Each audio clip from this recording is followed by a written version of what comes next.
Welcome to our church this afternoon, and to those who are watching our interview here in the church, and those who are watching on YouTube, live and later, welcome.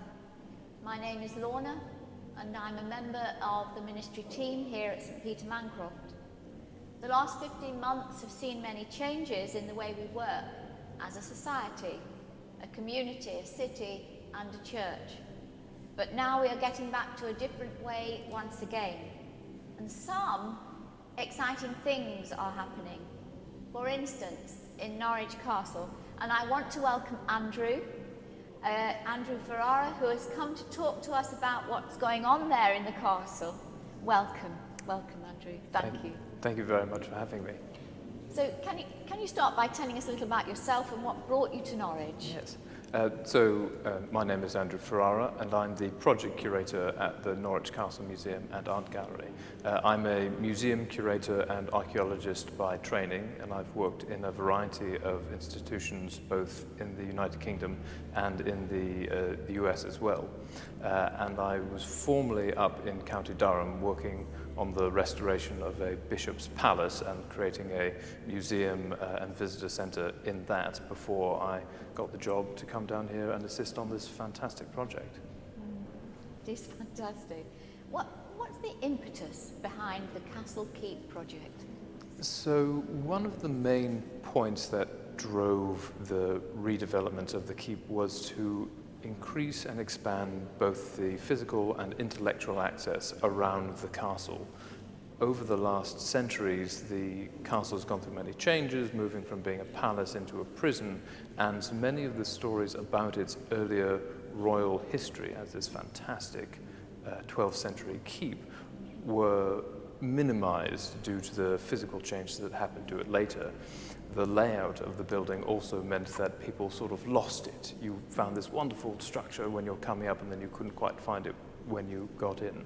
So the project is this fantastic opportunity to explore and reinterpret those stories for visitors and highlight this incredible asset that sits within the city and within the region. Oh, that's great, and it is such an asset to us. In fact, this church and the palace and the castle do have a fairly shared history, which starts somewhere about 1075. How difficult is it for you to create a medieval royal palace from the 12th century? It certainly has its challenges.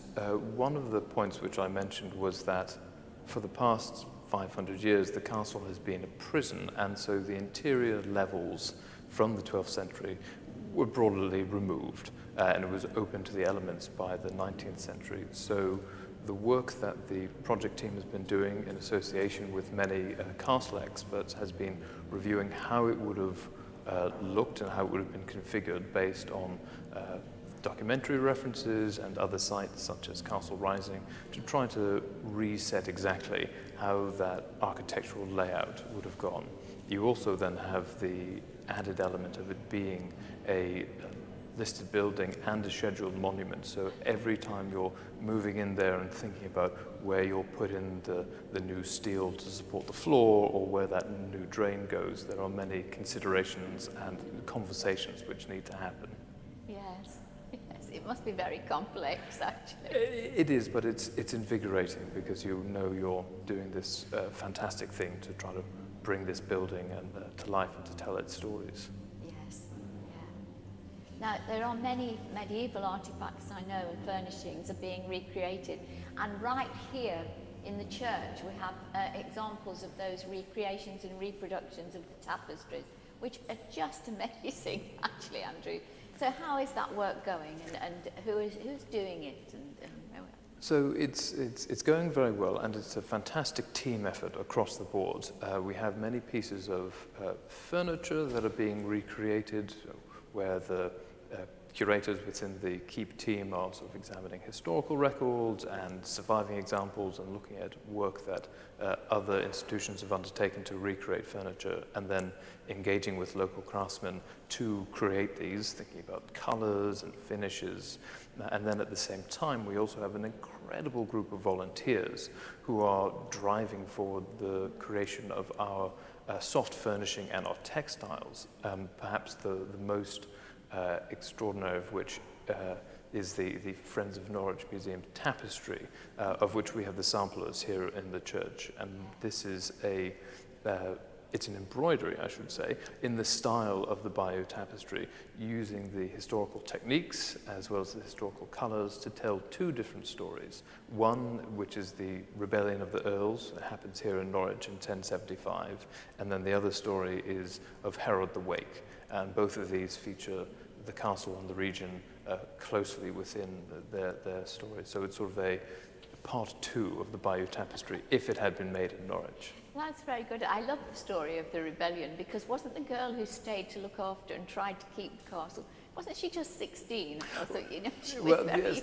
the Countess of Norfolk, yes, Emma de Gower, she maintained the castle actually very well through a 3-month siege against the actually it's the Archbishop of Canterbury, Lanfranc, who's doing that. So she negotiates it fantastically while her husband has fled to the continent.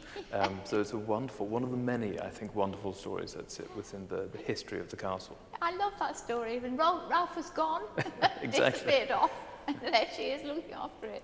It's really brilliant. And they're trying to recreate the sort of furnishings that she will have perhaps a bit later than her. It's a little bit much after later. her. It's the 12th century when Yes. they're making it very royal. So it's about 50 years later. In the 1070s, you have a wooden castle that Yes. goes up on the motte, and that's what she would have been defending. By the probably about 1095, and then finished by 1121, you have the stone keep that sits on top of the mound, and this really is an extraordinary structure, not just within the region, but also within Europe. The stone is imported from Caen in France. The detailing on the outside, which looks potentially strange, actually reflects its royal status, and all these. Know that. Oh yes, they're wonderful, and they reflect what's happening inside, and the geometric patterns and formula which set out the buttresses and the blind arcading. But all of this is an incredible expression of power by Henry I when he completes it, and Christmas is here in 1121. Wow. Do you know, it has a modern look to it, the castle, actually. It must have seemed amazing to the people of Norwich when it was built like that. Well, I think absolutely. And what we see here is very different. Even the ditch that goes around the motte is another 4 meters deep, which has been infilled over the previous centuries. In the 18th century, 19th century, they do reface the keep, but they follow the patterns as had existed. So it's only the merlins and the crenellations right at the very top, which are out of sync with the original 12th century layout. It's just, yeah, it's a stunning place. So what about over the last 16 months? Has it been difficult to do all this work and carry on and so on? We have faced challenges like everyone else.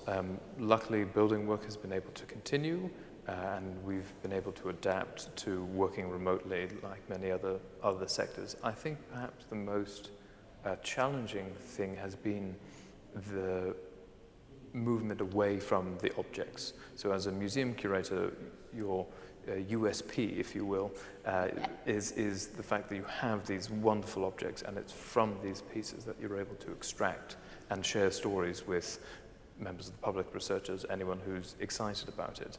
Being removed from them as they sort of sat in their stalls and not being able to quickly pop down and check something or go, oh yes, of course it has that slightly different patina. That I think has been one of the more difficult aspects, but we're now gradually beginning to come out of that, which is very exciting, and getting a chance to both look at those and have those collaborative discussions with colleagues and some of our other members of the design team to think about how we can best express those stories through these fantastic objects in the collection. What sort of objects have you got? What are your favourite objects? Oh, you put me on the spot there. No, it's fine. Well, there are a fantastic range of material that's coming from not just the city, but also across the county. It's so rich in its archaeological holdings. I mean, some of my personal favourites are actually these rather wonderful horse pendants which have the coat of arms of the Bishop of Norwich. So it has 3 mitres, and these would have hung on the horses of the bishop and on his retinue, and the sort of the demonstration both of his power and that you're a member of this this sort of household. And we have 3 or 4 of them we found, but it just underlines this extraordinary power base, which was very present in the city, but yet has diminished a little bit in our understanding of how secular power is expressed. It's branding, isn't it? Exactly. Absolutely. It's 700-year-old branding. Yeah, way ahead of their time. That's fantastic. Yeah. So what will the visitor to the castle, when it's all finished, what will they experience? What will happen to somebody going in? Well, hopefully it will be a sort of a real wow moment. The entrance is being shifted, so you have a new atrium lobby that you go into. The 1960s and 70s low ceiling is gone, and we will have exposed the east face of the castle for the first time in about 75 years, which is absolutely extraordinary. And then when you go upstairs, you'll enter into the space and see it reset the levels of the 12th century. In the 1890s, when they were rebuilding the castle interiors to turn it into a museum, the architect, Edward Boardman, wanted to redo this, but he didn't have time. So you ended up with this sort of gallery view and void, which isn't the correct perspective and gives you an incorrect approach on how that space would have worked as a castle. So we're able to reset that. We'll be able to see the colours and get a sense of how this space would have worked and the divisions within it. And then when you go downstairs, you have a brand new gallery exploring the medieval world through the collections of the Norfolk Museum Service, as well as being able to expose some of the archaeology that's there, and the pier bases, and utilizing a variety of different interpretation methods, such as both text and models, but also virtual reality and video and sounds, to just create this extraordinary immersive experience to give you a sense of what the castle would be like.